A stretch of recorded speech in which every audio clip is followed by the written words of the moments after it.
Ministre, député, président du Conseil général de l'Isère, il fut surtout maire de Grenoble de 83 à 95, un fauteuil de maire qu'il entend aujourd'hui reconquérir. À 76 ans, Alain Carignon se lance dans la bataille des municipales en mars prochain. Avec quel projet, quelle proposition? Surtout, va-t-il réussir à convaincre les alliés qui jusqu'alors lui font défaut? Alain Carignon cap sur 2026, c'est tout de suite dans Dimension Politique.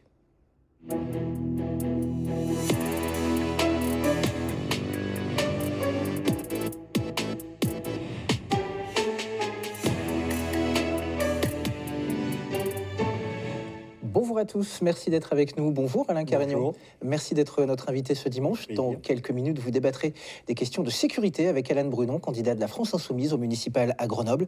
Mais avant cela, quelques questions peut-être plus personnelles et plus politiques pour mieux vous comprendre et comprendre vos motivations.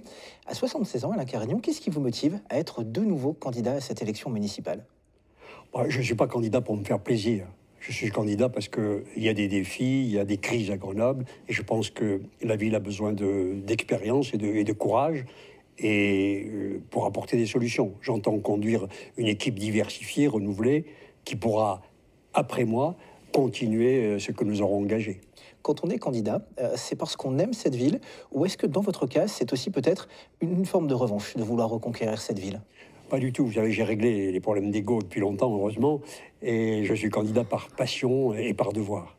Parce que la situation de la ville est grave sur tous les plans, on va y venir, et elle a besoin vraiment d'un redressement, d'une diversité dans sa représentation, d'un nouveau souffle, et il faut absolument que nous essayions, avec un maximum de Grenoblois, de l'engager. Vous parliez de l'après-vous. Ça veut dire que si vous êtes élu maire de Grenoble en 2026, vous finirez ce mandat ou il peut y avoir d'autres scénarios? Commençons par la première étape. Alain Carignon, vous siégez au conseil municipal dans l'opposition depuis 2019, candidat en 2020, première force d'opposition lors de cette élection municipale, avec évidemment une cible, un adversaire privilégié, le maire écologiste actuel de Grenoble, Éric Piolle. Vous ne manquez jamais de mots suffisamment durs pour décrire son action. S'il fallait retenir une chose, une mesure, une action de ces deux mandats d'Éric Piolle, laquelle serait-ce? Ça dépend. Sur le plan disons, global, c'est les affrontements, c'est la violence dans la ville, la violence politique, c'est le fait qu'on a divisé les Grenoblois, on a opposé les cyclistes et les automobilistes, les commerçants et les consommateurs. On a, au fond, créé une ville qui ne fonctionne plus, qui ne produit plus du commun. Notre objectif avec Réconcilier Grenoble, c'est justement d'incarner cette diversité, cette capacité de dialogue avec tous les Grenoblois, quels qu'ils soient, pour à nouveau construire ensemble et recréer le débat. Grenoble a été la ville du débat depuis Mendès France, Jeannet, depuis toujours, du Bedou. C'était la ville où on pouvait débattre, échanger. Et malheureusement, cette majorité, par sectarisme et par idéologie, y a mis fin. Question piège peut-être, est-ce qu'Éric Piolle a fait une chose de bien à vos yeux? Oui, mais il y a des orientations. D'abord, il y a l'orientation générale qui était celle qu'on ne peut que partager. Une ville apaisée et qui se prépare au réchauffement climatique. On adhère tous à cela. Malheureusement, après, dans le concret, dans l'application, c'est devenu une écologie punitive et les objectifs ont été perdus en route. Donc un peu de positif, mais du négatif derrière, toujours. C'est-à-dire que oui, il y a des intentions, il y a eu des intentions qui ont tourné au sectarisme. Vous parliez de ce bilan, nous parlions de ce bilan d'Éric Piolle. Ce qui a marqué peut-être le plus les Grenoblois lors de ce deuxième mandat, c'est cette hausse de la taxe foncière. En tout cas, elle a beaucoup marqué les propriétaires à Grenoble, plus 30% en 2023. Vous venez d'annoncer que, en cas d'élection, en cas de succès, vous gèleriez les impôts locaux, avec peut-être même une baisse de la foncière en fin de mandat. Comment on fait aujourd'hui dans une ville qui financièrement n'est pas non plus au mieux de sa forme? Alors, je m'engage et mon équipe s'engage à ce qu'à partir de mars 2026, nous stoppions la hausse de la taxe foncière. C'est très difficile à faire parce que la trajectoire financière de la ville, si Laurence Ruffin ou Alain Brunon sont élus maire de Grenoble, la trajectoire financière, c'est à nouveau une augmentation massive à l'échelle de la métropole et à l'échelle de la ville pour la taxe foncière. Effectivement dans les budgets primitifs qui sont en cours de préparation, un endettement qui va augmenter. Parce que, par exemple, ne prenez qu'un seul exemple, le siège de la métropole, 108 ou 120 millions d'euros, dont 30% seulement ont été financés. Prenez un seul exemple, il n'y a plus un centime d'euro en 2026 pour réparer les trottoirs de la ville. Dans ce contexte-là, comment on gèle les impôts? Pour réparer les trottoirs de la ville, non mais... Regardez les handicapés aujourd'hui qui circulent en fauteuil, les personnes âgées qui se heurtent aux trous, plus rien. Alors, nous sommes les seuls à proposer des réformes de structure, c'est-à-dire une fusion des services doublons entre la ville et la métropole pour faire des économies et pour revoir la totalité de la gestion du patrimoine de la ville. C'est à ces conditions-là que nous pouvons garantir qu'entre mars et décembre 2026... Est-ce que ça veut dire moins de services publics? Non, pas du tout, parce qu'ils sont inefficaces aujourd'hui du fait des doublons. On le voit pour la propreté, prenons cet exemple de la propreté. Nous voulons réinvestir sur la vie quotidienne des Grenoblois. Il faut que l'espace public redevienne propre, il faut qu'on en finisse avec ces poubelles qui débordent, avec ces tags, avec ces rats qui pullulent. Et donc ça signifie une organisation, une gouvernance unique, ville-métropole sur la propreté, pour prendre un seul exemple. Vous parlez aussi, parmi vos priorités, du logement. C'est un vaste chantier à Grenoble. La ville perd des habitants, 8000 en quelques années. Pour autant, les logements restent souvent chers, voire vétustes, souvent donc en mauvais état. Comment vous expliquez ça finalement? C'est assez bizarre que les logements restent chers à Grenoble alors que la ville perd des habitants. On a un échec considérable. Pourquoi? Parce qu'on a bétonné la ville et ça permet plus d'atteindre la neutralité carbone en 2050, ce qui est un crime contre les générations futures. Et comme vous le dites, on a perdu 5000 habitants. C'est la seule ville qui a perdu 5000 habitants. Et aujourd'hui, il y a 6600 logements vides entre le secteur public et le secteur privé. Il y a eu des actions de la mairie, en tout cas des volontés de vouloir réquisitionner les logements vides. Est-ce que ça, c'est pas productif ou est-ce que pour vous, c'est au contraire contre-productif? Elle commence par réquisitionner les siens, c'est-à-dire les logements qu'elle gère elle-même et qui sont vides. La préfète de l'Isère est allée dans le quartier Mistral et elle a révélé à la presse qu'il y avait 34% de logements vides. Donc on peut comprendre éventuellement que les gens n'aient pas forcément très envie d'aller s'installer quartier Mistral. C'est un quartier qui a une réputation difficile. Je ne dis pas que la vie est désagréable, mais c'est en tout cas un quartier qui a une réputation, difficile. Par les élus actuels de la majorité.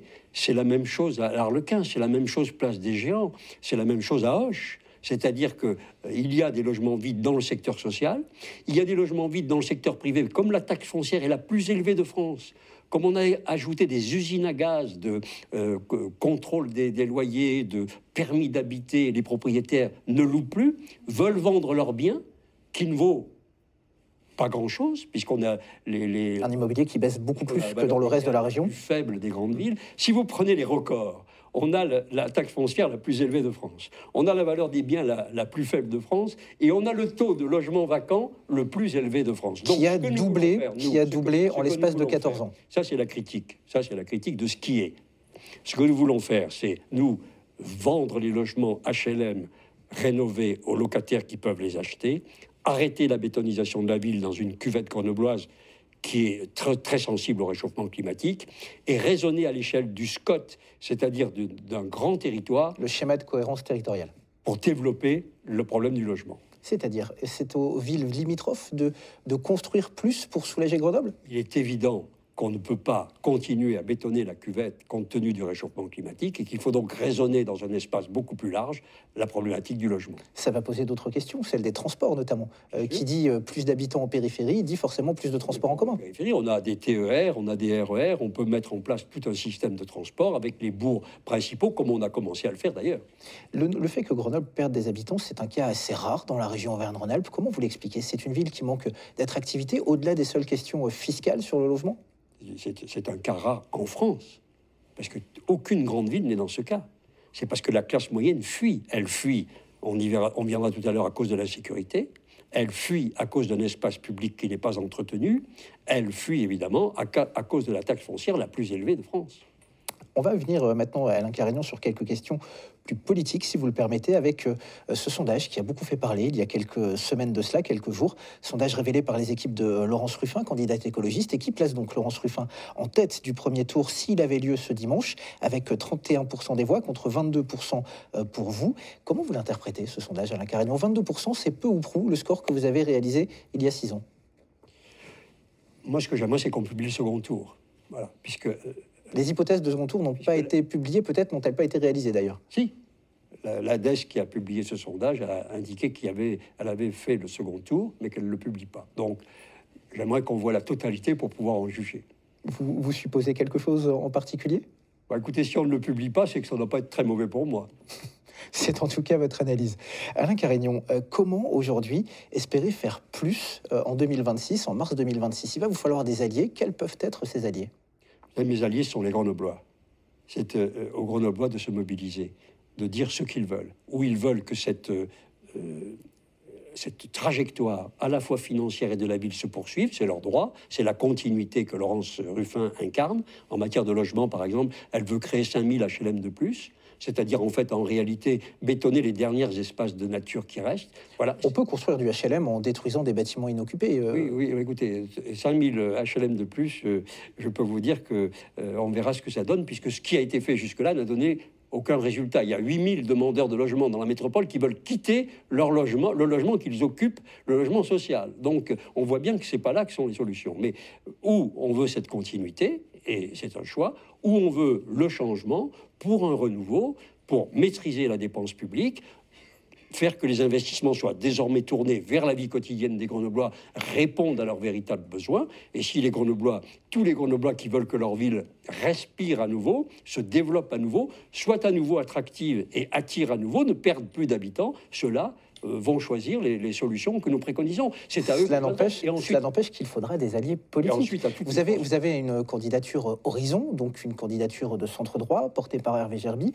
Comment vous vous démarquez de cette candidature-là, créditée de 7% dans ce sondage, et qui accumule également quelques soutiens? Moi, j'appelle tout le monde à se rassembler, tous ceux qui le veulent, au premier ou au second tour. De toute façon, il faudra bien que le rassemblement de tous ceux qui veulent le changement... Vous discutez avec Hervé Gerby, avec Émilie Chalas, élu Renaissance? Je suis ouvert à tout le monde, je leur ai dit, il faut vraiment qu'on se rassemble. Si, vous savez, moi, je ne suis pas là pour être quelqu'un. Je suis là pour faire quelque chose, pour traiter les sujets. Et donc, tous ceux qui veulent qu'on les traite, je les appelle à se rassembler. Parce que la situation de Grenoble est une situation de crise. Elle ne permet pas aux égaux de se développer et d'apparaître. Il faut qu'on les dépasse et qu'on se mette ensemble pour apporter aux Grenoblois les solutions auxquelles ils aspirent. Les solutions, elles vont devoir aussi être trouvées sur la question de la sécurité. Alain Carignon, ce sera la deuxième partie de notre émission. Je vous propose d'accueillir sur ce plateau Alan Brunon, candidat de la France Insoumise au municipal de mars prochain. Bonjour Alan Brunon, merci d'être avec nous ce dimanche. Vous avez souhaité donc que ce débat porte sur les questions de sécurité. Il est vrai que Grenoble est très souvent, voire peut-être trop souvent, sous le feu des projecteurs à cause de cette thématique-là. Vous avez, vous, de votre côté, Alain Carignon, dévoilé vos premières propositions cette semaine en matière de sécurité. Expulsion des dealers condamnés qui occupent des HLM, instauration d'un critère de tranquillité publique dans l'attribution des HLM. On reviendra d'ailleurs sur cette proposition pour comprendre comment ça peut marcher. Vous n'hésitez pas aussi à parler de gangrène dans les quartiers. Une réaction à cela, Alan Brunon? Oui, je dénonce ce vocabulaire extrêmement agressif vis-à-vis des habitants des quartiers populaires qui, d'ailleurs, comme M. Sarkozy le faisait dès 2010, dresse un parallèle nauséabond entre la délinquance et les habitants des quartiers populaires. Je voudrais dire à M. Carignon un message de sincérité. Votre famille politique, sur les 50 dernières années, a été 40 ans au pouvoir. C'est-à-dire que pendant 40 ans, votre famille politique n'a rien fait contre les problèmes de ce que vous appelez aujourd'hui l'insécurité. M. Nicolas Sarkozy a mis en place la RGPP, c'est-à-dire que des effectifs de police ont été supprimés à Grenoble. Vous avez vous-même dit, monsieur, lorsque vous étiez maire de Grenoble, que vous ne pouviez pas, à travers l'intermédiaire de votre adjoint, monsieur Gascon, lutter contre les problèmes d'insécurité. Et aujourd'hui, vous voudriez nous faire croire que vous alliez pallier à une carence de l'État en développant des services de vidéoprotection et mettant des policiers municipaux armés dans nos quartiers populaires. Je dénonce cette hypocrisie et je vous poserai au fond une question, monsieur. Vous qui, partout, essayez de faire semblant de vous dresser en grand protecteur des petits commerçants qui sont en souffrance dans nos villes.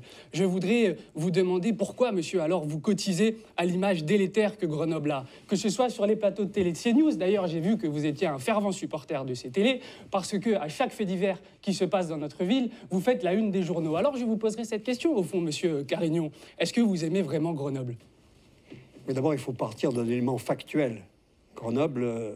disons, 1000 Grenoblois sont plus agressés que 1000 habitants de Marseille ou 1000 habitants de Saint-Denis. Voilà.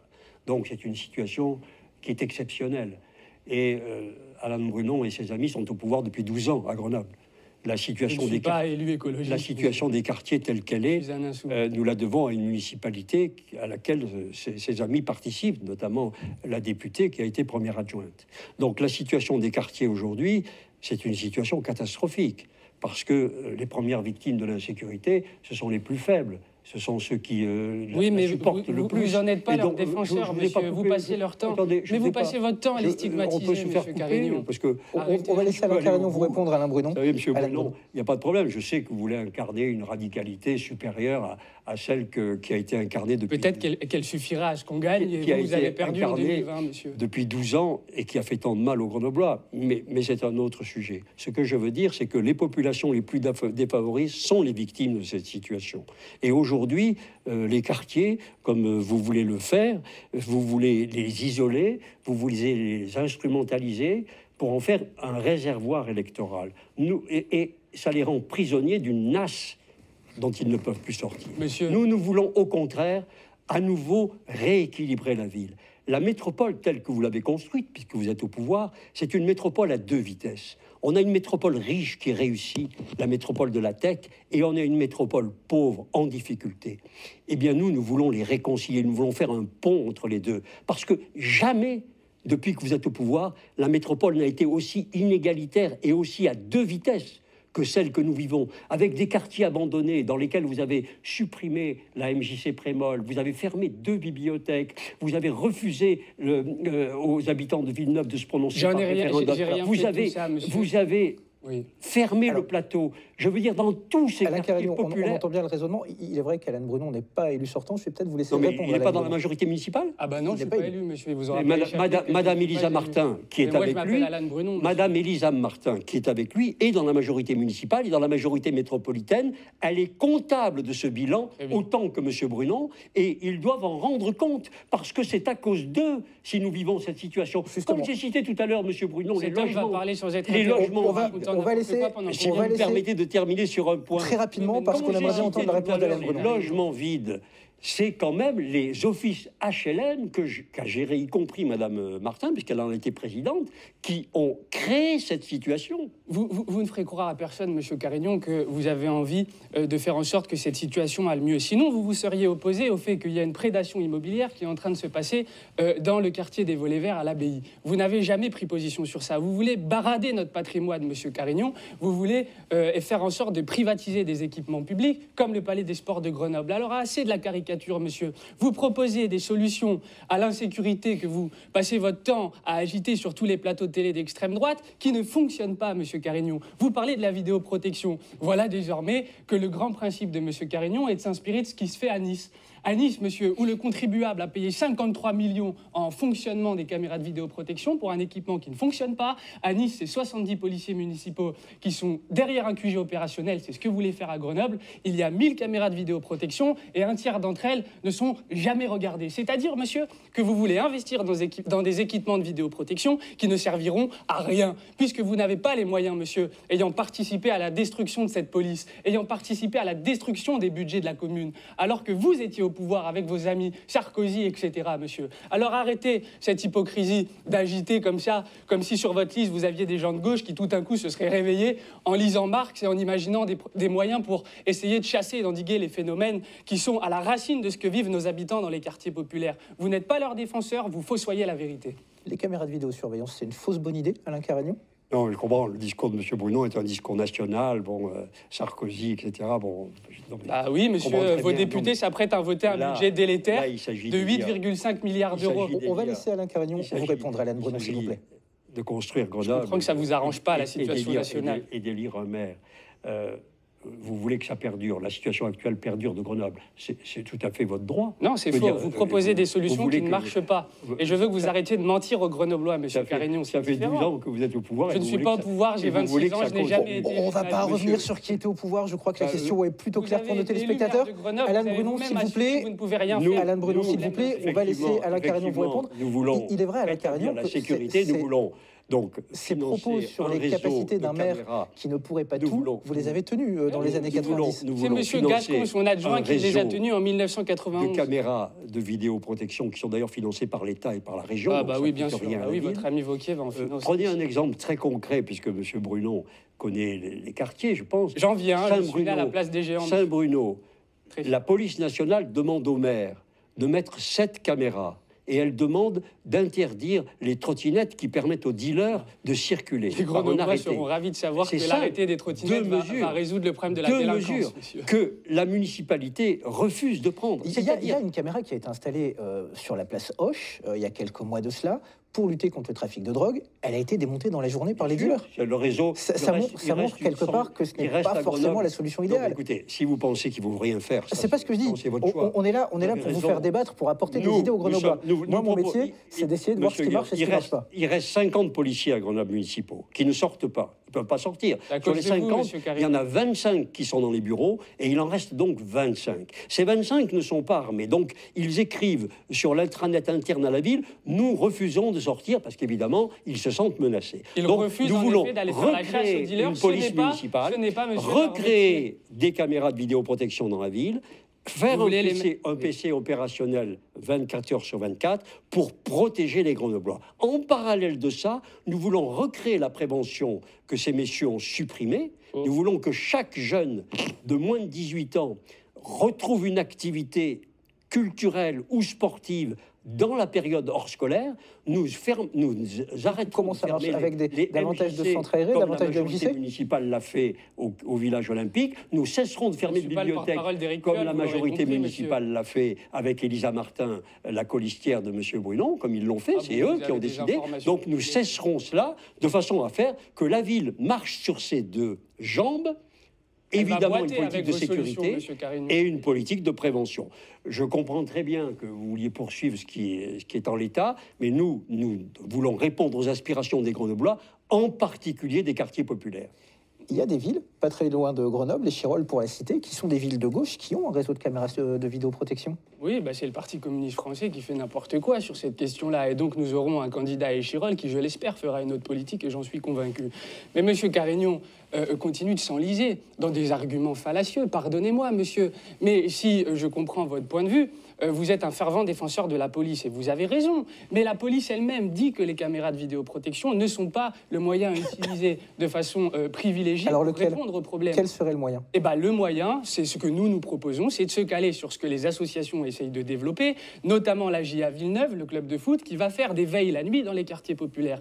Nous allons mettre en place un espace pour réfléchir à des moyens préventifs, pour offrir des alternatives économiques aux jeunes qui tombent dans la délinquance. Et monsieur, ça touche les familles et ça les fracture. Je suis né à la place des géants, monsieur. Et les familles en ont ras-le-bol d'entendre votre discours qui les culpabilise et qui fait en sorte, monsieur... Donc place des géants pour les non-grenoblois en plein cœur du quartier de Villeneuve. Et j'ai envie de dire, monsieur, toutes les situations... Monsieur, je finis sur ça. Toutes les études récentes ont démontré que ce que monsieur Carignon essaye de mettre en place pour Grenoble ne fonctionne pas.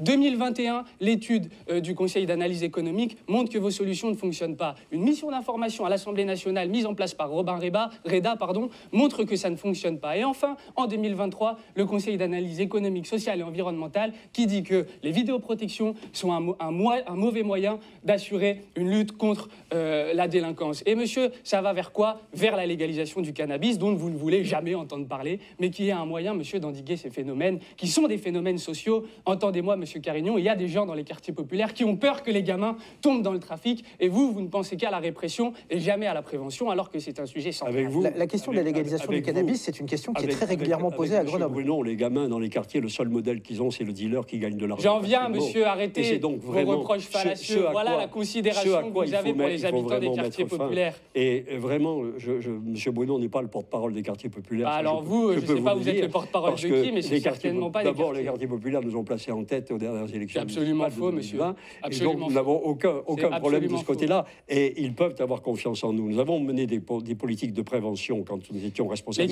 Il est vrai, ceci dit, Alain Carignon, s'il vous plaît, Alain Bruno, il est vrai, ceci dit, que le débat sur la caméra de surveillance est un débat qui dure depuis des années, avec des propos très contradictoires, des études souvent contradictoires, non? Il n'y a aucun chiffre à porter, monsieur. Ce qui est très amusant de votre part, c'est que... Alors, je ne suis pas candidat et je ne suis pas là pour défendre un point de vue, je le répète. Pourquoi Grenoble est en tête des villes Mais c'est faux, monsieur. Pourquoi? C'est absolument faux. Non, mais bon, vous si on avez peut des pas avoir chiffres une qui base sont fallacieux. de discussion. On va laisser Alain Carignon. Alors dites votre source. Monsieur Quelle est votre Bruno, source, monsieur? si on ne peut pas avoir une base Mais citez votre factuelle, source. Je vous en prie, Alain Carignon, le temps file. avec le fait J'attends que votre le source, ministère de monsieur. l'Intérieur Mais c'est faux, le n'a ministère pas de raison de l'Intérieur dit- défavoriser particulièrement Grenoble, qui indique que pour 1000 habitants, 1000 Grenoblois sont plus agressés que 1000 Marseillais ou habitants de Saint-Denis, ça prouve qu'il y a un problème spécifique à Grenoble. Ce problème spécifique, M. Bruno et Mme Ruffin ne veulent rien faire. Il dit qu'il ne faut pas de caméra, il ne Monsieur, faut pas il y a de une liste policiers, pour les écologistes, il faut une liste pour les absolument insoumis, pas. nous ne sommes Donc, pas ensemble, ça ne vous aura moi, pas je trouve échappé. ça bien pour le débat. Je trouve que c'est très bien, M. Bruno. Je vous remercie.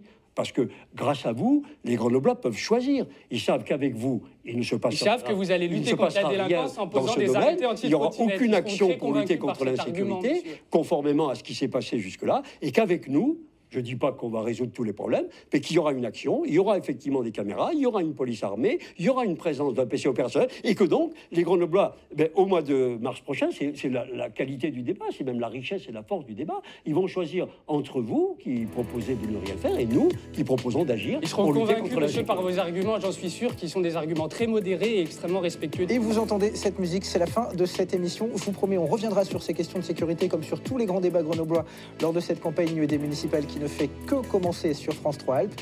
Dimanche prochain, nous serons d'ailleurs de nouveau à Grenoble pour une émission Club de la Presse en partenariat avec ici Isère, la radio et le Dauphiné Libéré.